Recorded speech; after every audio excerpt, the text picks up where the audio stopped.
अस्सलाम वालेकुम, this is Shahbaz Ali and I welcome you all on my YouTube channel शिकातो physics academy. तो कैसे हैं आप सब? उम्मीद है आप सब ठीक होंगे। तो आज का लेक्चर जो है वो क्लास 9 से है, चैप्टर नंबर 5 से। लेक्चर नंबर 2 है हुक्स लॉ, जिसे हम लॉ ऑफ इलास्टिसिटी भी बोलते हैं। तो रॉबर्ट हुक ने 1660 में एक लॉ दिया जिसे हमने नाम दिया हुक्स लॉ। उसने क्या कहा? उसने कहा कि within elastic limit the displacement produced in the spring or a body is directly proportional to the force applied. तो मतलब कोई भी जब स्प्रिंग या कोई भी बॉडी होती है, जब हम उस पर फोर्स लगाते हैं तो उसमें डिस्प्लेसमेंट कवर होता है, एक्सटेंशन आती है। तो ये कह रहा है जितना आप फोर्स ज्यादा लगाएंगे उतना डिस्प्लेसमेंट ज्यादा कवर होगा, but with in the elastic limit. और वो फोर्स जो होना चाहिए वो इलास्टिक लिमिट के अंदर होना चाहिए। बट इलास्टिक लिमिट क्या होती है ये हम लेटर ऑन पढ़ेंगे इसी लेक्चर के अंदर। तो यहाँ पे कहता है कि डिस्प्लेसमेंट जो प्रोड्यूस होता है किसी भी स्प्रिंग में या बॉडी में, वो डायरेक्टली प्रोपोर्शनल होता है फोर्स अप्लाइड के। मतलब जितना आप फोर्स लगाएंगे उतना डिस्प्लेसमेंट भी ज्यादा प्रोड्यूस होगा।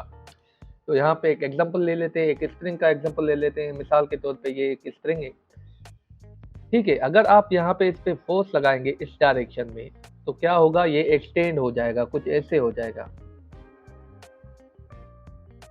अब ये जो आई यहाँ से लेके यहाँ तक इसमें एक्सटेंशन आ गई, मतलब इसने डिस्प्लेसमेंट कवर किया, जिसे हम एक्स से शो करते हैं। अब जितना आप फोर्स ज्यादा लगाएंगे उतनी एक्स मतलब एक्सटेंशन भी ज्यादा होगी।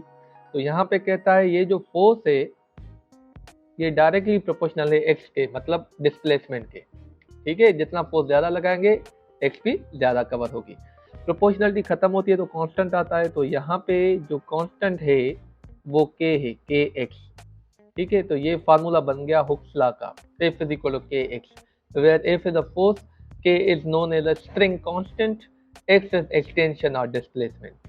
तो इसकी मदद से हम किसी भी बॉडी के अंदर जो है वो एक्सटेंशन मालूम कर सकते हैं या फोर्स मालूम कर सकते हैं। ठीक है, और ये जो लॉ वैलिड है वो ऑल टाइप्स ऑफ मीडियम में, भले लिक्विड हो, सॉलिड हो, गैसेज हो, ये सब में अप्लाई होता है हुक्स लॉ। ठीक है, अब आते हैं हमारी जो है इलास्टिक लिमिट पे कि इलास्टिक लिमिट क्या होती है। तो इलास्टिक लिमिट क्या होती है? ठीक है, it is a limit in which a body recovers its original length, volume और shape after the reforming force is removed. मतलब ये एक ऐसी लिमिट होती है जिसके अंदर बॉडी अपनी लेंथ, वॉल्यूम और शेप जो ओरिजिनल है वो वापस हासिल कर लेती है जब उसमें जो डिफॉर्मिंग फोर्स लगा है वो रिमूव हो जाता है। मतलब जब आप स्प्रिंग पे फोर्स लगाते हैं तो वो फोर्स हम कहते हैं डिफॉर्मिंग फोर्स। डिफॉर्मिंग का मतलब होता है चेंजिंग, जो चेंज आती है, चेंज लाता है बॉडी के अंदर। ठीक है, जब आप उसको रिमूव कर देंगे तो वो अपनी पोजीशन वापस हासिल कर लेगी, शेप, वॉल्यूम या लेंथ जो भी है उसकी वापस आ जाएगी। तो इस लिमिट को हम बोलते हैं इलास्टिक लिमिट। ठीक है, तो when a body crosses the limit the body is permanently deformed। अगर वो आप लिमिट क्रॉस कर देंगे, मतलब वो आप फोर्स ज्यादा लगाएंगे, उस लिमिट के ऊपर लगाएंगे, तो बॉडी जो है परमानेंटली डिफॉर्म हो जाएगी। मिसाल के तौर पे ये जो है इस पे 10 न्यूटन का फोर्स लगाया जा सकता है। ठीक है, अगर उससे ज्यादा लगाएंगे इस पेन के ऊपर तो ये परमानेंटली डिफॉर्म हो जाएगी, ये वापस अपनी पोजीशन में नहीं आएगी।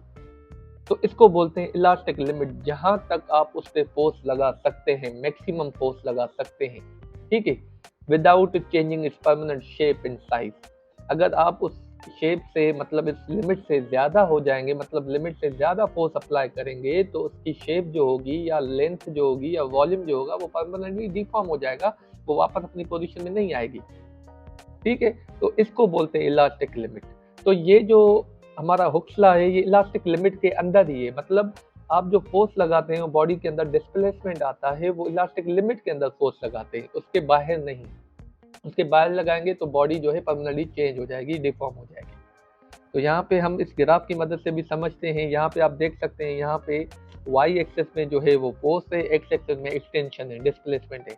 यहाँ पे स्ट्रेट लाइन शो करता है, मतलब जितना आप फोर्स लगा रहे हैं उतनी एक्सटेंशन हो रही है। ठीक है, पर अगर यहाँ पे आप ऐसे दिखाएंगे, मिसाल के तौर पे मैं इसको ऐसे कर देता हूँ, तो यहाँ तक इसकी इलास्टिक लिमिट है। ठीक है, जो भी बॉडी का ग्राफ है ये यहाँ तक इसका फोर्स है, इसके बाद ये परमानेंटली डिफॉर्म हो जाएगी, या यहाँ पे आप कह सकते हैं Hooke's law is no more obeyed. तो यहाँ तक हुक्स लॉ ओबे करता है, उसके बाद ओबे नहीं करता। ठीक है, क्योंकि यहाँ तक इसकी इलास्टिक लिमिट है। इलास्टिक लिमिट के बाद हुक्स लॉ ओबे नहीं करता, क्योंकि बॉडी जो है उसकी शेप जो है परमानेंटली चेंज हो जाती है। चलें ये हुक्स जो है वो न्यूमेरिकली जो है वे से भी समझते हैं, एक न्यूमेरिकल हल करते हैं। तो यहाँ पे न्यूमेरिकल में कहता है spring has a spring constant of 30 Newton per meter. What load is required to produce an extension of 4 centimetre? तो यहाँ पे कहता है एक स्प्रिंग है जिसका स्प्रिंग कांस्टेंट है 30 न्यूटन पर मीटर। ठीक है, कितना लोड यहाँ पे रिक्वायर्ड है कि उस एक स्प्रिंग के अंदर 4 सेंटीमीटर की एक्सटेंशन आ जाए, मतलब उसमें जो डिस्प्लेसमेंट कवर हो जाए 4 सेंटीमीटर का हो जाए। तो सबसे पहले डेटा बनाते हैं। डेटा में पहले तो स्प्रिंग कांस्टेंट के दिया हुआ है जिसे 30 न्यूटन पर मीटर है, और आपका जो है एक्सटेंशन मतलब एक्स जो दिया हुआ है वो 4 सेंटीमीटर है। अब हमें क्या मालूम करना है, लोड मालूम करना है, मतलब फोर्स कितना लगाना चाहिए इस स्प्रिंग के ऊपर जो 4 सेंटीमीटर एक्सटेंशन मिले। तो सॉल्यूशन आपको पता है, इसका फार्मूला बहुत ही सिंपल है, F इज इक्वल टू के एक्स। ठीक है, तो यहाँ पे F हमें मालूम करना है, के हमें गिवन है। ठीक है, 30 मल्टीप्लाइड बाय एक्स यहाँ पे देखिए 4 सेंटीमीटर है, पर इसको आपको कन्वर्ट करना पड़ेगा मीटर में। क्यों? क्योंकि स्टैंडर्ड यूनिट मीटर है। स्टैंडर्ड यूनिट मीटर में कन्वर्ट करने के लिए आपको इसको 100 से डिवाइड करना पड़ेगा, तो ये हो जाएगा 0.04 मीटर। ठीक है, तो यहाँ पे हम पुट करेंगे 0.04 मीटर।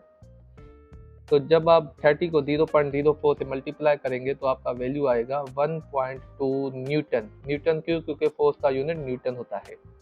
मतलब आपको जो है वो 1.2 न्यूटन फोर्स लगाना पड़ेगा, जिसमें उस स्प्रिंग के अंदर जो एक्सटेंशन आ जाएगी वो 4 सेंटीमीटर की आ जाएगी। तो उम्मीद है ये हुक्स लॉ और उसका न्यूमेरिकल आपको बहुत ही अच्छे तरीके से समझ में आएगा। कोई भी क्वेश्चन या क्वेरी रह गई तो आप कमेंट सेक्शन में पूछ सकते हैं। तो इंशाल्लाह will meet you in the next lecture. Thank you very much.